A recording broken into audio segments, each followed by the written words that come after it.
Shalom à tous. Alors aujourd'hui nous allons terminer la série de vidéos sur le gouvernement de la Torah. Nous avions vu dans les précédents enseignements comment les apôtres se soumettaient d'abord à l'esprit de vérité, puis les uns aux autres dans cet esprit. En s'abandonnant complètement à l'esprit de vérité, les apôtres pouvaient servir de fondement apostolique qui supportait le poids du reste du temple vivant. Les chrétiens sans Torah reçoivent aussi une sorte de Saint-Esprit, mais leur Saint-Esprit est de nature babylonienne et porte des fruits différents. Alors que les apôtres servaient le peuple selon une méthode ascendante, les chrétiens et les messianiques ne savent s'organiser que selon des hiérarchies descendantes, babyloniennes ou égyptiennes. Dans ce chapitre, nous verrons comment les 4 chevaux de l'Apocalypse nous affectent aujourd'hui. Mais commençons par examiner de plus près l'histoire d'Israël. Cela nous montrera que les 4 chevaux sont à l'œuvre depuis très longtemps.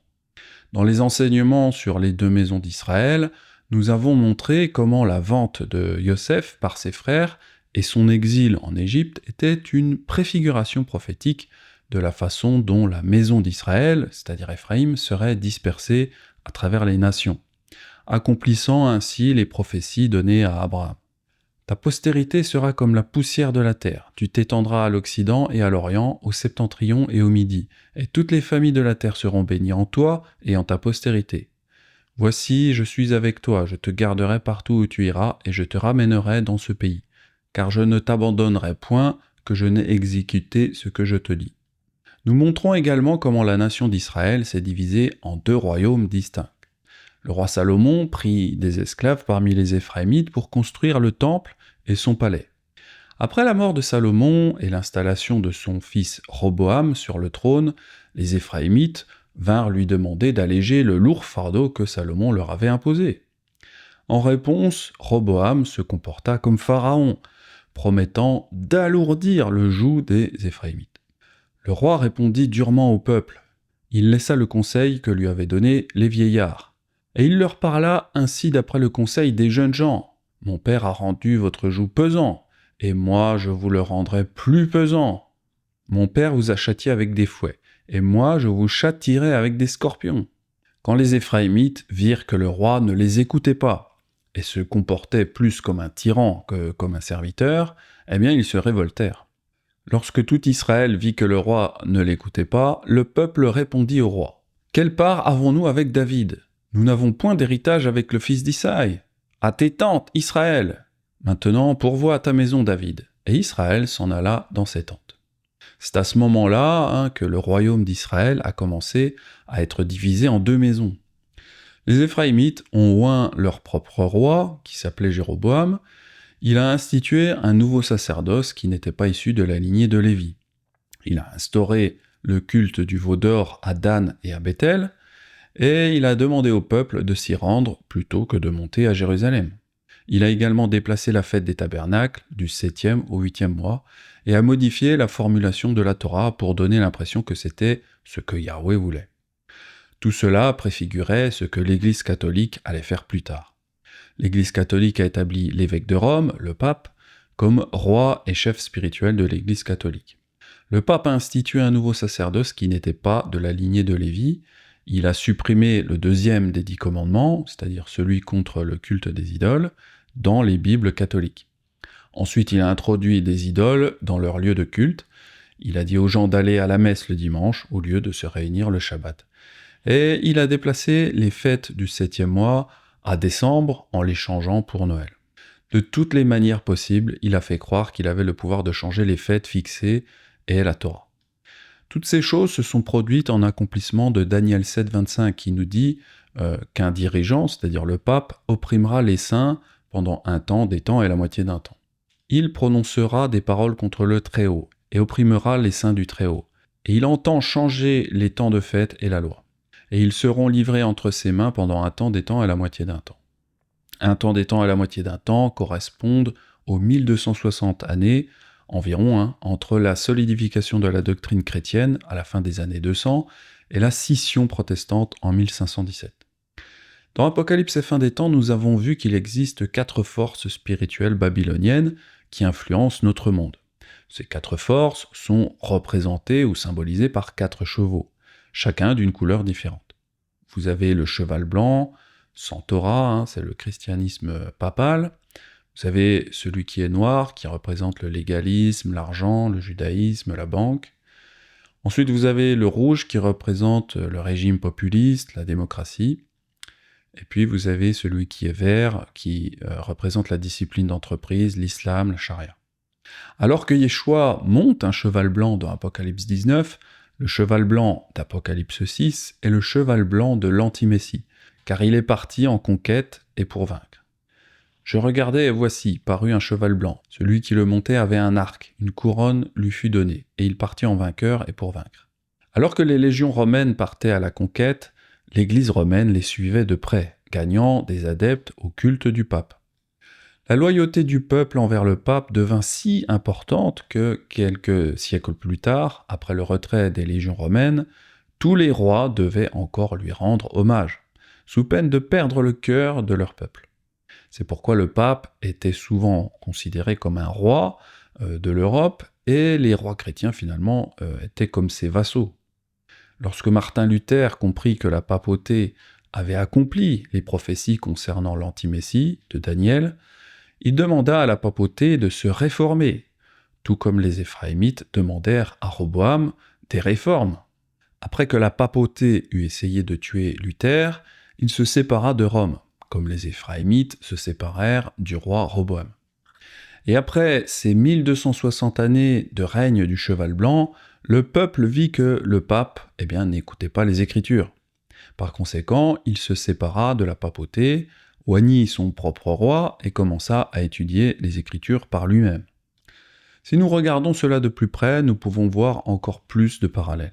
Satan est un maître de la tromperie, et il aime créer de fausses croyances pour servir de contrefaçon à l'original. C'est pourquoi, lorsque les 1260 années de domination du cheval blanc furent écoulées, le cheval rouge, c'est-à-dire la domination du peuple, commença à détourner les Éphraïmites du cheval blanc. Et un autre cheval rouge apparut. Celui qui le montait reçut le pouvoir d'enlever la paix de la terre afin que les hommes s'entretuent, et une grande épée lui fut donnée. C'était à la fois une bonne chose et une mauvaise chose que les Éphraïmites se détournent du cheval blanc pour suivre le cheval rouge. Il était bon qu'ils se rendent compte qu'ils devaient chercher la vérité dans les Écritures. Mais ce fut mauvais car cela créa une sorte de démocratie religieuse qui nous donna ce spectre de croyances qui trouble encore de nombreux croyants encore aujourd'hui. Et cela nous bloque complètement pour rétablir le sacerdoce de Melchisédek de Yeshua. Le nom Babylone évoque la confusion. Et Babylone cherche à créer cette confusion. Si elle peut semer la confusion chez les gens, elle peut les diviser. Et si elle peut les diviser, elle peut les vaincre. Comme Yeshua connaissait leurs pensées, il leur dit « Tout royaume divisé contre lui-même est dévasté, et toute ville ou maison divisée contre elle-même ne peut subsister. » Il faut reconnaître qu'aujourd'hui le cheval rouge de la démocratie a complètement détruit ce que les apôtres ont essayé de construire au 1er siècle. L'esprit de Yeshua doit nous servir à dissiper ce genre de confusion que prêche Babylone. C'est pourquoi la soumission à l'esprit de vérité est si essentielle. Si nous examinons l'histoire, nous pouvons voir comment le monde spirituel influence le monde matériel. Le cheval blanc a perdu son monopole en 1517, et le cheval rouge a commencé à éloigner les Éphraïmites de la papauté. Peu de temps après, les protestants ont commencé à se demander pourquoi ils devaient obéir à un roi que le pape avait nommé. Environ un siècle plus tard, en 1619, les Lumières commencèrent. Un philosophe français du nom de René Descartes fit une série de rêves dans lesquels il avait l'impression d'avoir communiqué avec une force spirituelle, c'est-à-dire démoniaque. Après ces rêves, il créa sa célèbre maxime « Je pense donc je suis ». Cependant, dans les Écritures, c'est Elohim qui dit « Je suis ». Yeshua leur dit « En vérité, je vous le dis, avant qu'Abraham fût, je suis ». Ce que Descartes prétendait en réalité, c'est que nous existons et que nous sommes Elohim simplement parce que nous pensons. Pourtant, comme nous l'expliquons dans d'autres études, penser sans écouter dans l'esprit de vérité revient à manger de l'arbre de la connaissance du bien et du mal. Si vous voulez en savoir plus sur la philosophie des Lumières, n'hésitez pas à aller voir la vidéo sur la séparation entre l'État et l'Assemblée. Penser comme Descartes, donc avoir uniquement cette pensée cartésienne, sans écouter dans l'esprit, cela revient à faire tout ce qui nous semble bon, et donc ce chemin ne mène qu'à la mort. Telle voie paraît droite à un homme, mais son issue, c'est la voie de la mort. Puisque le cheval rouge enseigne aux hommes à penser par eux-mêmes, plutôt qu'à écouter Yahweh, il en résulte une confusion sans fin. Lorsque les hommes sont confus, Babylone peut les diviser et les conquérir. Il n'est pas surprenant que ce soit l'objectif de toutes les démocraties du cheval rouge et du national-socialisme ou nazisme. En 1776, les protestants américains étaient prêts à rompre avec le roi George d'Angleterre. Bien que le roi George fût un roi protestant, sa royauté était considérée comme une relique d'une papauté illégitime du cheval blanc. Ce qui, dans un sens, était vrai. La plupart, sinon tous, des pères fondateurs des États-Unis étaient des francs-maçons, et soutenaient donc que le gouvernement ne devait avoir aucun droit, à l'exception de ceux accordés par le peuple. C'est le fondement de la démocratie du cheval rouge partout dans le monde. Et en 1948, les Nations Unies ont déclaré, dans leur Déclaration universelle des droits de l'homme, que la volonté du peuple est le fondement de l'autorité des pouvoirs publics. Comme nous le montrons dans Apocalypse et Fin des temps, le cheval noir contrôle la masse monétaire, il est donc en mesure de contrôler à la fois les gouvernements et les tribunaux par l'intermédiaire des francs-maçons, ainsi que les médias dont il est le propriétaire absolu. Le cheval noir utilise le cheval rouge comme un outil pour tromper le peuple. Le nom Rothschild signifie bouclier rouge, ce qui indique que le cheval noir se cache derrière la démocratie du cheval rouge, l'utilisant comme un bouclier pour ses actions. En manipulant l'opinion publique par l'intermédiaire du gouvernement, y compris les écoles, les tribunaux et les médias, le cheval noir peut fabriquer le consentement du peuple. Même si cela a causé la confusion, la mort et la destruction, le cheval rouge a dû éloigner Éphraïm de la papauté et les amener à étudier les Écritures par eux-mêmes. Il nous appartient aujourd'hui de revenir à la foi originelle, mais pour cela nous devons encore sortir du cheval rouge, de cette démocratie religieuse qui est omniprésente dans toute la chrétienté et également dans le messianisme. Si vous voulez en savoir plus sur la mentalité du cheval rouge, vous pouvez aller voir la vidéo sur la démocratie. Passons maintenant à la deuxième partie de cette étude. Nous allons voir comment nous pouvons sortir du cheval rouge et rétablir l'ordre selon le sacerdoce de Melchisédek de Yeshua. Nous avons vu comment l'humanité s'est rebellée contre Yahweh. Cependant, Yahweh n'aime pas qu'on se moque de lui, et c'est pourquoi il a lancé une campagne à plusieurs facettes et en plusieurs phases pour ramener un reste d'entre nous à une soumission joyeuse et enthousiaste à son Fils et à son autorité. La première étape a été de permettre à nos ancêtres d'entrer en esclavage en Égypte, ce qui a forgé leur identité en tant que nation. Ensuite, il nous a rachetés de l'esclavage et nous a formés pour être son armée spirituelle. Pourtant, nos ancêtres se sont rebellés contre lui, alors il nous a dispersés à travers les nations. Cela a finalement accompli la promesse qu'il avait faite à Abraham, selon laquelle chaque famille, chaque clan et chaque nation deviendrait héritier de la promesse du salut en Yeshua Mashiach, si nous choisissons de nous soumettre et de le servir. Après l'exil de Babylone, Yahweh envoya son Fils sur terre en tant que Messie, le Prince, pour rassembler les brebis perdues et dispersées d'Israël. Yeshua a formé un corps d'officiers spirituels, ou une armée spirituelle, de 12 disciples, et il les a formés à diriger par le service. Il leur a ensuite ordonné d'aller faire davantage de disciples dans le monde entier. Allez, faites de toutes les nations des disciples, les baptisant en mon nom, leur enseignant à observer tout ce que je vous ai prescrit. Et voici, je suis avec vous tous les jours jusqu'à la fin du monde. Amen. Alors la définition de disciple a été élargie plus tard pour inclure non seulement ceux qui servent dans l'armée, c'est-à-dire le sacerdoce, mais aussi ceux qui soutiennent l'armée avec leur temps, leur talent et leur dîme. C'est-à-dire que Yeshua honore à la fois les travailleurs à temps plein, mais également les travailleurs à temps partiel qui soutiennent sa cause. Dans Apocalypse et Fin des temps, nous montrons qu'il existe 3 religions babyloniennes. Ce sont les 3 principales variantes de la foi abrahamique, le judaïsme, le christianisme et l'islam. Ces religions babyloniennes livrent une guerre financière, spirituelle et littérale aux habitants de la terre. Et alors qu'elles se battent entre elles, elles conquièrent également d'autres nations.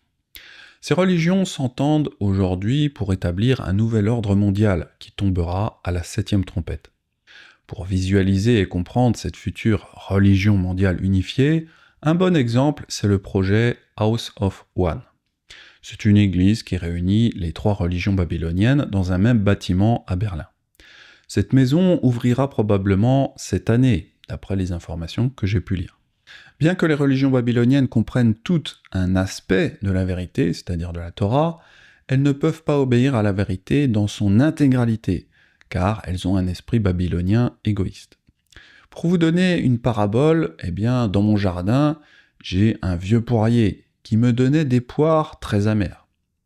Les fruits que produisait cet arbre étaient vraiment très beaux, parfaits, mais par contre les poires étaient dures et très astringentes, et donc immangeables.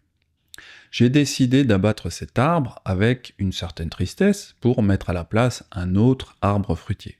En coupant ce tronc, je me suis aperçu que la moitié de l'arbre était pourrie, et il avait des galeries de vers ou d'insectes xylophages.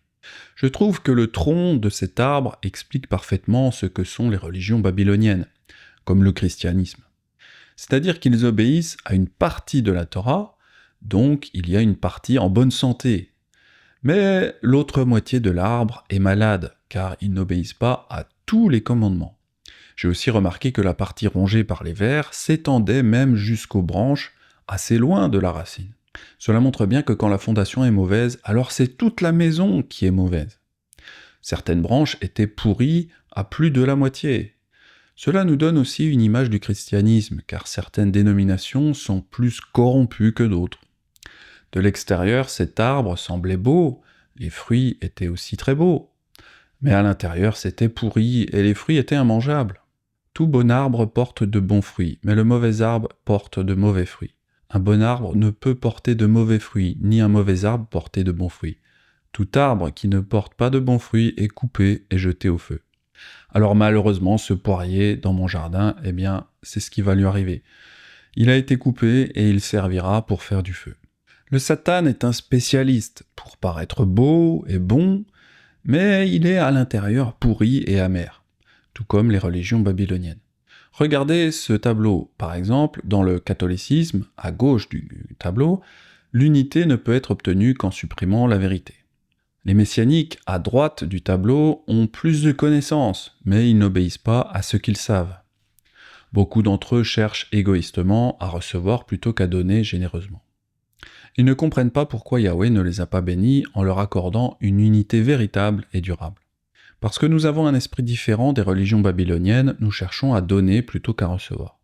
Ce genre de maturité nous permet d'accroître nos connaissances, de rechercher la position basse et de continuer à travailler ensemble pour plaire à notre époux.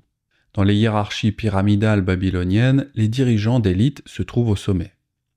En revanche, les Nazaréens les voient comme étant en bas, tout comme les parties inférieures de l'arbre supportent le poids des parties supérieures. Avec Yeshua comme racine, le sacerdoce sert de tronc. Il transmet l'humidité et les nutriments que Yeshua extrait du sol et les transmet aux anciens et aux serviteurs de la congrégation. Le sacerdoce soutient également le poids des assemblées. Les feuilles sont unies comme une partie d'un arbre vivant. Nous pouvons utiliser aussi l'analogie avec le corps humain, et les mêmes règles s'appliquent toujours. Les tissus vivants dépendent de l'échange de fluides et de la respiration. Pour qu'il y ait une bonne santé, il doit y avoir un échange égal. Notre corps n'est en bonne santé que lorsque chacune des parties du corps donne aux autres. Lorsque toutes les parties du corps donnent leur part, alors le corps grandit et s'édifie dans l'amour. Et malheureusement, si une partie du corps ne veut pas faire sa part, c'est un signe qu'elle est malade et qu'elle doit être retirée du corps. C'est de lui que tout le corps, bien coordonné et bien uni par le service de toutes les jointures, tire l'accroissement, selon la force de chacune des parties, et s'édifie lui-même dans l'amour. Nous pouvons utiliser un certain nombre d'analogies, mais nous sommes une nation. Et comme toute nation, nous avons certains besoins qui doivent être satisfaits. Sans territoire à défendre, nous n'avons pas besoin d'une armée physique. Mais nous avons besoin d'une armée spirituelle, c'est le sacerdoce. Pour parler clairement, nous avons également besoin des contribuables, c'est-à-dire le peuple, pour soutenir la guerre qui est menée en leur nom. Dans 1 Corinthiens 9, Shaoul encourage le peuple à le soutenir dans la lutte contre la guerre spirituelle de Yahweh. Bien qu'il change d'analogie tout au long du passage, le message de Shaoul est que le peuple et les prêtres sont partenaires dans la victoire de Yeshua. Si nous faisons tous notre part, ensemble nous pouvons remettre le monde dans le bon ordre et gagner le monde pour notre époux Yeshua. Qui donc sert dans une armée à ses propres frais ? Qui plante une vigne et n'en mange pas le fruit? Qui prend soin d'un troupeau et ne se nourrit pas du lait du troupeau? Ces choses que je dis n'existent-elles que dans les usages des hommes? La loi ne le dit-elle pas aussi? Car il est écrit dans la loi de Moïse, tu n'amuselleras point le bœuf quand il foule le grain. Elohim se met-il en peine des bœufs, ou parle-t-il uniquement à cause de nous? Oui, c'est à cause de nous qu'il a été écrit que celui qui laboure doit labourer avec espérance, et celui qui foule le grain avec l'espérance d'y avoir part.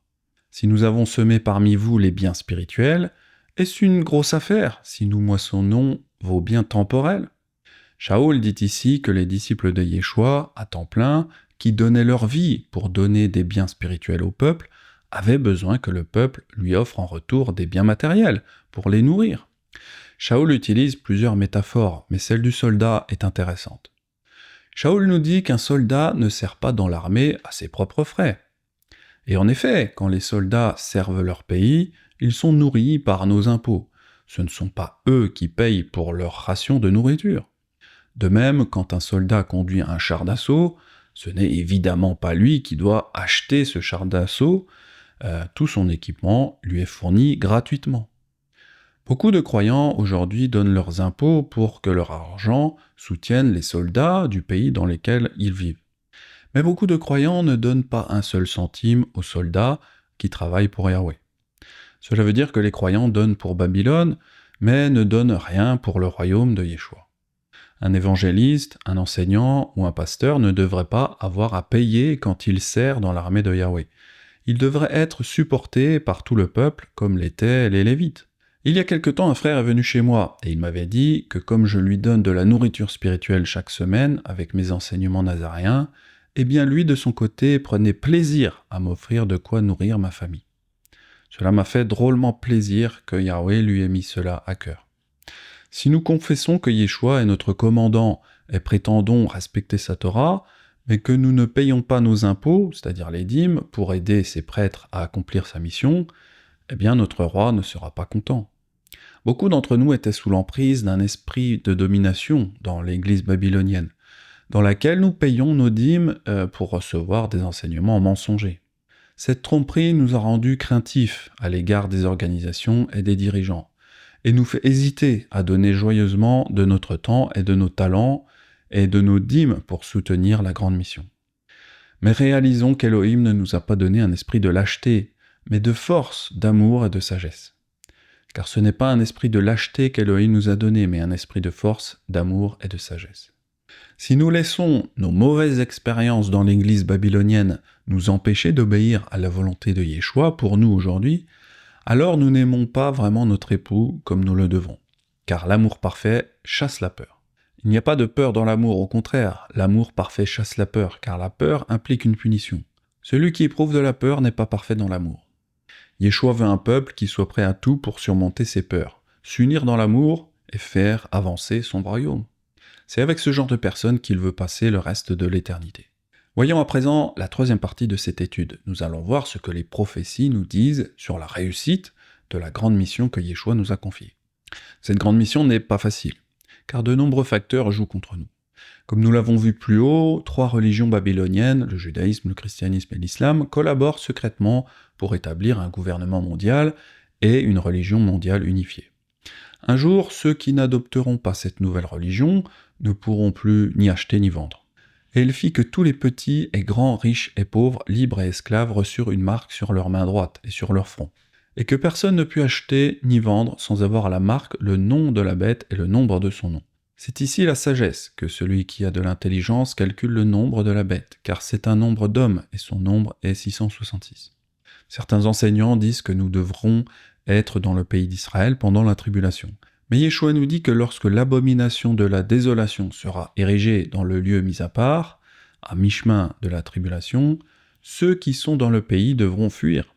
C'est pourquoi, lorsque vous verrez l'abomination de la désolation dont a parlé le prophète Daniel, établie en lieu saint, que celui qui lit fasse attention. Alors que ceux qui seront en Judée fuient dans les montagnes. Bien que certains d'entre nous soient appelés à retourner en Israël avant la fin de l'Armageddon, la majorité d'entre nous, dans le corps, doit se concentrer sur la grande mission, en faisant des disciples dans toutes les nations. Nous devons également former un seul corps dans le monde entier. Babylone, la servante de Satan, cherche à nous empêcher d'accomplir la mission de Yeshua. Son plan habituel est de frapper les dirigeants et les sous-bergers. « Épée, lève-toi sur mon pasteur et sur l'homme qui est mon compagnon, dit Yahweh des armées. Frappe le pasteur et que les brebis se dispersent, et je tournerai ma main vers les faibles. » Dans les études sur l'Apocalypse et la fin des temps, nous avons vu qu'il y aura un tremblement de terre au sceau numéro 6, probablement marqué par un conflit nucléaire au Moyen-Orient.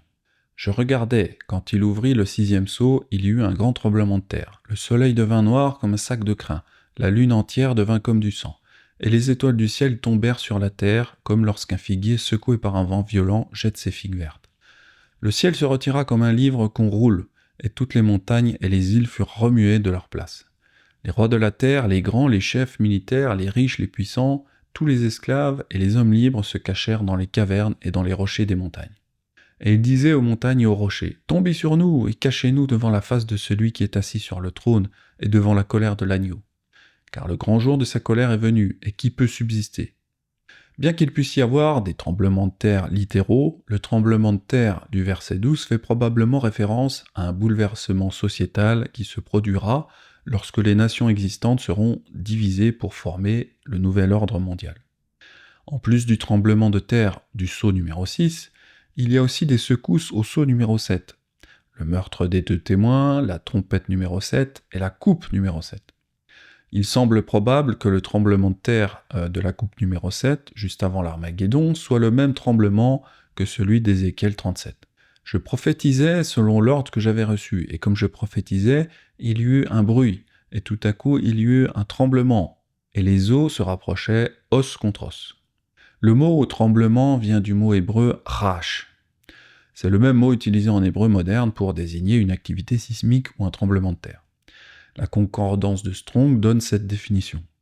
Tremblement, mouvement, secousse. Tremblement de terre, tremblement, frisson d'une personne. Sifflement, bruit de flèche. Le contexte général d'Ézéchiel 37 nous dit que la nation éphraïmite sera restaurée après un grand tremblement. Il me dit, prophétise sur ces eaux, et dis-leur, ossements desséchés, écoutez la parole de Yahweh. Ainsi parle Adonai Yahweh à ces eaux. Voici, je vais faire entrer en vous un esprit, et vous vivrez. Je vous donnerai des nerfs, je ferai croître sur vous de la chair, je vous couvrirai de peau, je mettrai en vous un esprit, et vous vivrez. Et vous saurez que je suis Yahweh. Je prophétisais selon l'ordre que j'avais reçu. Et comme je prophétisais, il y eut un bruit, et voici, se fit un mouvement, un tremblement. Et les os s'approchèrent les uns des autres. Je regardais, et voici, il leur vint des nerfs, la chair crue, et la peau les couvrit par-dessus. Mais il n'y avait point en eux d'esprit. Il me dit, prophétise, et parle à l'esprit, prophétise, fils de l'homme, et dis à l'esprit, ainsi parle Adonai Yahweh. Esprit, viens des 4 vents, souffle sur ces morts, et qu'ils revivent. Je prophétisais selon l'ordre qu'il m'avait donné, et l'esprit entra en eux, et ils reprirent vie, et ils se tinrent sur leurs pieds. C'était une armée nombreuse, très nombreuse. Il me dit, fils de l'homme, ces os, c'est toute la maison d'Israël, c'est-à-dire Ephraïm.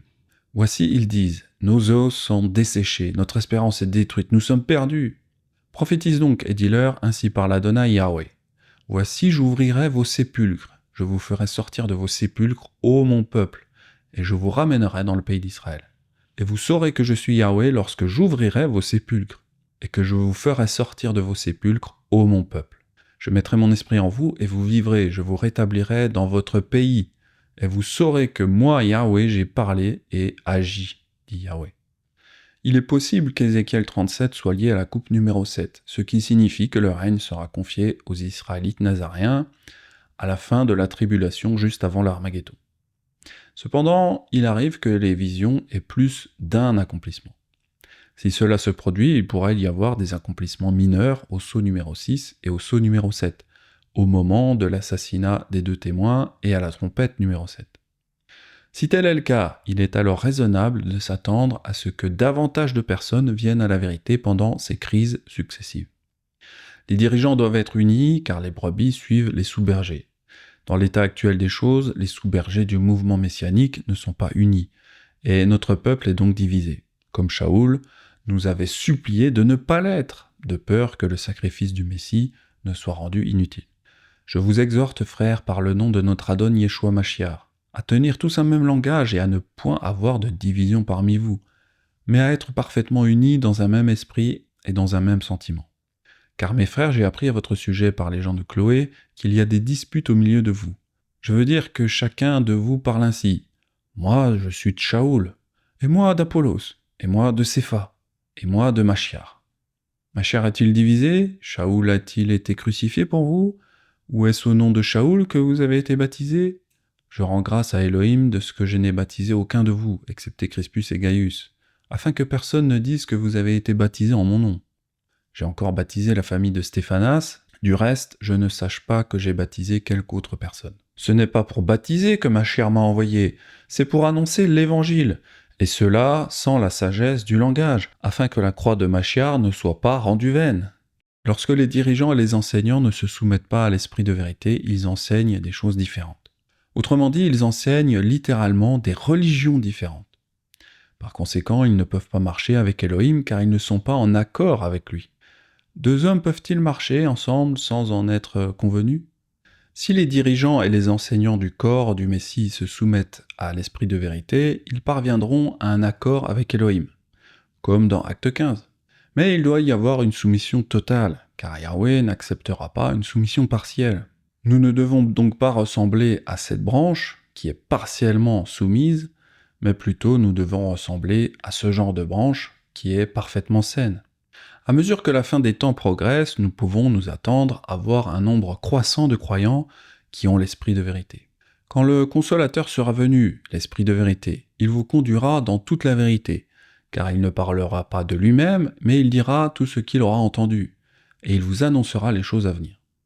Que Yahweh nous aide à préparer ses croyants, afin que toute chose se fasse décemment et avec ordre, afin que notre époux soit content. Passons maintenant à la 4e partie de cette étude. Voyons maintenant pourquoi Yahweh aime le volontariat. Si nous voulons être l'épouse de Yeshua, pourquoi devons-nous nous porter volontaires? Pour répondre à cette question, examinons la nature de l'homme et la nature des familles humaines. Lorsqu'un enfant naît, il a besoin que les autres répondent à ses besoins. Un bébé, lorsqu'il veut quelque chose, se contente de pleurer. Et c'est à ses parents et à ceux qui s'occupent de lui de trouver ce dont il a besoin. Mais cela est une phase temporaire. D'ailleurs, Shaoul reprochait aux Corinthiens de ne pas grandir et d'être restés trop longtemps des bébés spirituels. Je vous ai donné du lait, non de la nourriture solide, car vous ne pouviez pas la supporter, et vous ne le pouvez pas même à présent, parce que vous êtes encore charnels. Shaoul disait aux Corinthiens que le lait ne devait être que temporaire. À mesure que l'enfant grandit, il apprend, peu à peu, à prendre soin de lui-même. Une fois qu'il sait se laver et s'habiller lui-même, ses responsabilités lui incombent. Il doit également apprendre à ranger ses affaires, qu'il le veuille ou non. À mesure que l'enfant grandit, il devient capable de donner à sa famille. L'université d'Harvard a réalisé une étude sur 75 ans auprès de centaines d'enfants. L'étude a démontré que les enfants qui participaient aux tâches ménagères de la maison réussissaient mieux dans la vie. Ils étaient plus heureux, avaient plus confiance en eux, avaient une meilleure estime d'eux et avaient de bien meilleures relations. J'ai lu un article sur cette étude d'Harvard, et voici ce qu'ils écrivaient. Ménage, rangement, repas. Faire participer les enfants aux tâches ménagères développe selon l'étude leur sens de la responsabilité et leur apprend à faire des choses même quand ils n'en ont pas envie. C'est également les sensibiliser aux valeurs d'entraide et de respect d'une maison commune. C'est leur apprendre à coopérer pour réussir ensemble. Les mots utilisés ici devraient nous faire tilt, car le respect d'une maison commune, c'est justement ce que prophétise Ézéchiel, qu'on devra se rassembler dans le bois de Yosef, à savoir toutes les dénominations qui se revendiquent du Messie. On devra apprendre à coopérer tous ensemble. Aujourd'hui, malheureusement, les parents, en France, éduquent trop souvent leurs enfants comme des rois. Les parents font tout à la place des enfants. Et cela, évidemment, se répercute sur le plan spirituel, car dans les églises chrétiennes babyloniennes, le pasteur doit tout faire, alors que le peuple reste assis sans rien faire. De même que dans notre société, tout châtiment sur les enfants est interdit par la loi. Et cela se répercute aussi dans le monde spirituel, où les chrétiens ne jugent jamais personne, et où les églises ne mettent jamais les gens dehors pour avoir péché. Nous nous retrouvons donc avec des croyants qui sont tous des bébés spirituels et ne contribuent pas réellement au corps de Yeshua. Pour détruire cette mentalité babylonienne de touriste spirituel, nous devons éduquer nos enfants selon ce qu'enseigne la Torah, et pas selon ce qu'enseigne Babylone avec les enfants rois. L'être humain étant égoïste par nature, les enfants sont souvent réticents à assumer leurs responsabilités. Mais il est essentiel qu'ils apprennent à donner à leur famille et à la société. À moins d'être appelés à vivre dans le célibat, l'âge adulte nous pousse à vouloir épouser une femme et à fonder notre propre famille. Cependant, pour que cela fonctionne, l'homme et sa femme doivent être suffisamment mûrs pour se donner mutuellement au moins autant qu'ils reçoivent. Sinon, le mariage ne fonctionnera pas. De plus, une fois qu'ils commencent à avoir des enfants, ils doivent être heureux de donner beaucoup plus qu'ils ne reçoivent, car les jeunes enfants seront des consommateurs nets de temps, d'argent, d'énergie et d'amour. En tant qu'adulte, il est important de réaliser que c'est une bénédiction de pouvoir donner. Je vous ai montré de toute manière que c'est en travaillant ainsi qu'il faut soutenir les faibles et se rappeler les paroles de l'Adon, qui a dit lui-même « Il y a plus de bonheur à donner qu'à recevoir ». Si nous ne tirons pas cette leçon, alors quelque chose ne va pas du tout. Nous n'avons pas été créés pour être des êtres humains indépendants, nous avons plutôt été créés pour vivre au sein d'une nation obéissante à la Torah. Notre chair peut parfois résister, mais la vérité est que nous sommes très bénis si nous pouvons maintenant redonner à nos parents et à la société. Yahweh ne conclut pas seulement une alliance avec nous en tant qu'individu, il conclut une alliance avec nous en tant que nation. La plupart des croyants, à cause de leur égoïsme, s'arrêtent à leur relation individuelle avec Yeshua. Cependant, Yeshua nous appelle non seulement à avoir une relation individuelle avec lui, mais aussi à construire une nation pendant son absence. Laissons donc de côté les choses qui nous empêchent de construire cette nation. Les Écritures parlent de 3 fonctions principales, la royauté, c'est-à-dire le gouvernement, la prêtrise et le prophète. Bien que les Israélites nazaréens et le christianisme babylonien aient tous deux des sacerdoces, il existe des différences majeures. Comme nous l'avons vu précédemment, Yeshua a établi un sacerdoce mis à part pour l'ordre de Melchisédek. Ce sacerdoce doit servir Israël pendant que nous sommes dispersés. Même si nous ne résiderons plus dans une patrie physique avant l'Armageddon, il veut que sa nation soit unifiée et se tienne unie comme un seul homme nouveau. Yeshua veut un seul corps plutôt que plusieurs corps divisés. Nous avons vu également que l'Église babylonienne cherche à détruire le sacerdoce de Yeshua en fournissant un nombre illimité de substituts et de divisions. Tous ces substituts du sacerdoce désobéissent aux principes que nous avons appris dans les Écritures. Autrement dit, tous ces substituts du sacerdoce sont basés sur des mensonges. L'une des caractéristiques distinctives du christianisme babylonien est qu'il doit parvenir à l'unité en supprimant la connaissance. Le catholicisme, à l'extrême gauche, est unifié, mais seulement parce que les gens apprennent à ne pas lire les Écritures par eux-mêmes.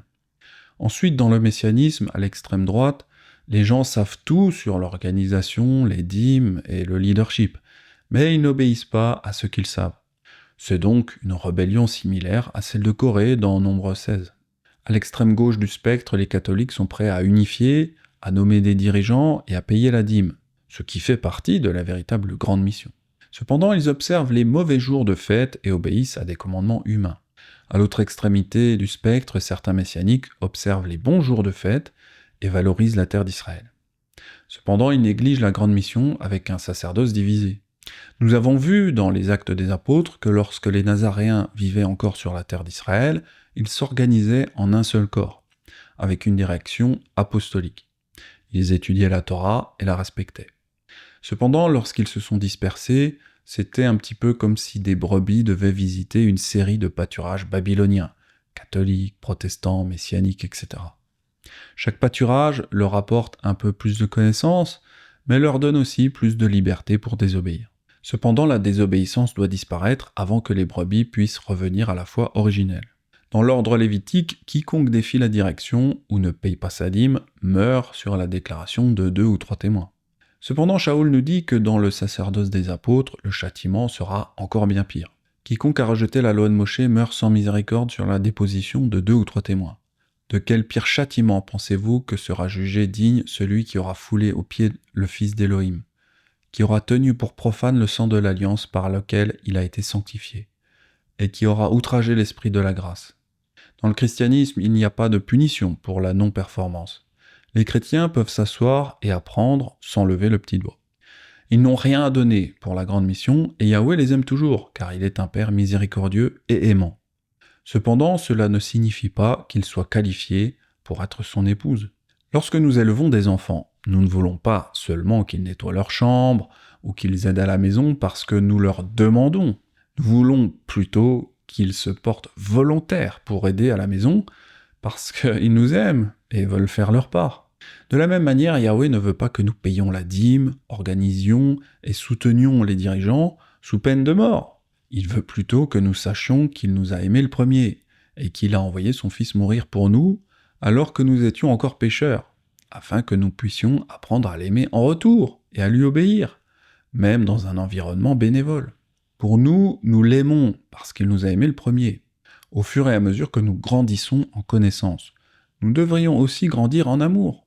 En effet, nous connaissons tous des enfants qui ont la connaissance de savoir comment aider à la maison, mais ils ne le font pas toujours spontanément. Mais grandir en amour, c'est justement passer de la connaissance à la pratique, sans que personne ne vous demande rien. C'est vraiment cette épouse-là que Yeshua recherche. Espérons que nous deviendrons désireux de devenir des adultes spirituels, capables d'assumer les fardeaux difficiles de l'adulte, qui consistent à donner, à prendre soin des autres, et à aider le peuple de Yeshua à développer le même genre d'amour généreux et enthousiaste qu'il nous a montré. Beaucoup sont appelés, mais peu sont élus. Cela est dû au fait que peu de croyants se portent volontaires, et c'est lui qui choisit les volontaires. Yahweh recherche ces volontaires qui non seulement font ce qu'ils doivent faire, mais qui sont désireux de faire tout ce qu'ils peuvent pour lui et pour son Fils. Sachez-le, celui qui sème peu moissonnera peu, et celui qui sème abondamment moissonnera abondamment. Que chacun donne comme il l'a résolu en son cœur, sans tristesse ni contrainte, car Elohim aime celui qui donne avec joie. Et Elohim peut vous combler de toutes sortes de grâces, afin que, possédant toujours en toutes choses de quoi satisfaire à tous vos besoins, vous ayez encore en abondance pour toute bonne œuvre. Ce n'est pas l'accomplissement légaliste de la Torah que Yahweh désire voir. Il désire plutôt voir le fruit d'un cœur qui aime sincèrement son Fils, plus qu'il n'aime la vie dans le monde. Que nous soyons appelés à la prêtrise, à la fonction d'ancien, ou à aider en tant que serviteurs de la congrégation, soyons le genre de personnes qu'il veut prendre comme épouse pour son Fils.